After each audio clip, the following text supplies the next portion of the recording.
Time now for a medical exploration. Manny Pretorius, who works at the National Defence Force, was just another addition to South Africa's obesity statistics when his weight was approaching 200 kilograms. But unlike many South Africans out there, Manny realized that he had a problem in time and took the necessary steps to turn his life around. Let's see how. There's always circumstances that lead to obesity. It's not one day you just wake up and decide, oh, I want to eat and I want to be fat. When I joined the National Defence Force, I weighed 74 kgs. I was a sports person before. I had a knee injury, cross ligaments. I had 11 operations on my knee. And gradually I picked up weight up to a certain stage where you just realize it's too late now. Life is very difficult if you're overweight. First of all, I lived on painkillers. My back and my knees couldn't carry the weight anymore. Well, the biggest problem for me was I couldn't give my experiences over to my kids. I couldn't even properly go for a walk with them. I was diagnosed with diabetes. 2 months later, I was class 2 diabetic on insulin. Dr. Stapleton, I was referred to him and he was dead honest with me. He said to me he's willing to put a year's salary that I will not reach 50 due to my cholesterol and my diabetes. There was a lot of risks on the table.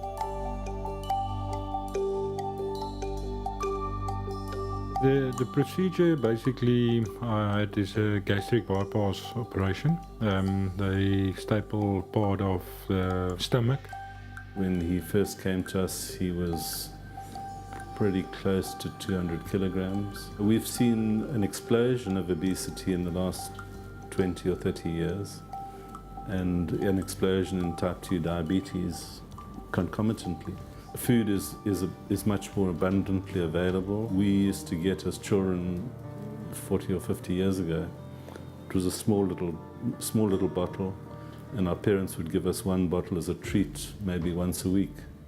Now everybody's got 2 or 3 2-liter bottles of their favorite soda in their fridge all the time.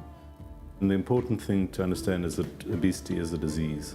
There's the association between obesity and a group of diseases like high blood pressure, diabetes, fatty liver, high cholesterol, which leads to arterial disease, which leads to heart attacks, strokes, kidney failure, blindness, etc., etc. The decision was not easy. There is obviously a lot of there is risks with the operation. But I've talked to my family and we decided that that's the right thing to do. I'm glad I did it. My diabetes is gone. My cholesterol is also under control. I was using 42 tablets a day. I'm currently on 3, which is an iron supplement and a multivitamin supplement and a half a aspirin, and that's it. It's hard work to lose weight. There's no magic cure. There's a lot of adverts and stuff. You just take this medication and fat will disappear. It doesn't work. This operation that I had is not a magic cure. There's people that had this operation that is still as big as they were before the operation. It's just a tool. You must still help yourself. Well, a big thank you to Manny Pretorius for sharing his story with us. We just saw that video now talking about gastric bypasses. So could you maybe from a medical perspective explain to us exactly how does a gastric bypass work? Do they literally staple your stomach smaller? Yeah, a lot of people use the word bypass. They think of heart all the time, you know, like a coronary bypass. So it basically means taking a shortcut. So it involves 2 procedures, obviously. It involves basically creating a much smaller stomach.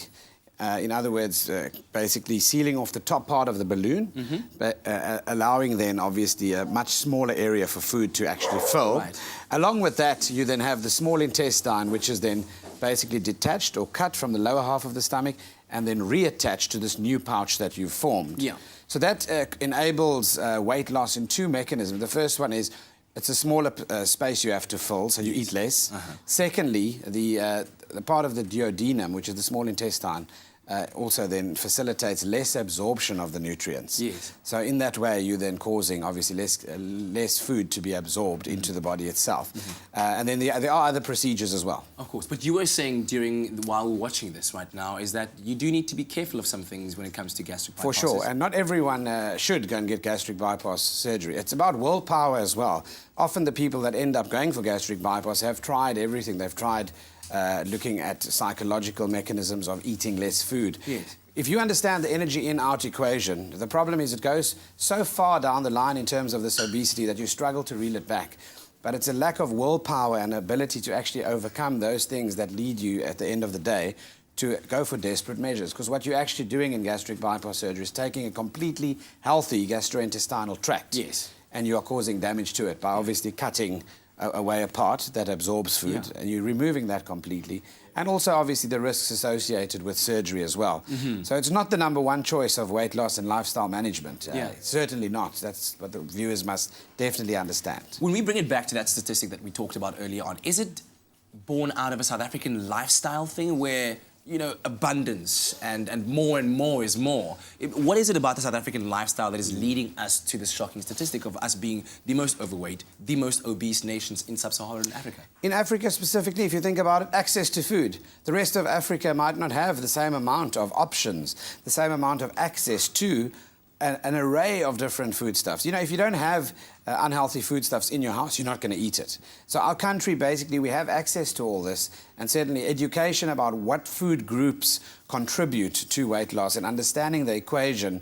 If you're not burning a certain amount of food, then it's going to accumulate and be stored in the body somewhere. And where it gets stored is in the liver and the muscles and in adipose or fatty tissue under the skin, specifically in the abdominal belly area. That's where the danger is. That's where the danger is. And we'll continue on this line of questioning shortly. Our lines do remain open on 083-9133-728. And we welcome your calls, any comments or questions you may have. In our next segment, we'll discuss weight loss surgeries. Very, very interesting stuff with Dr. Darren Green.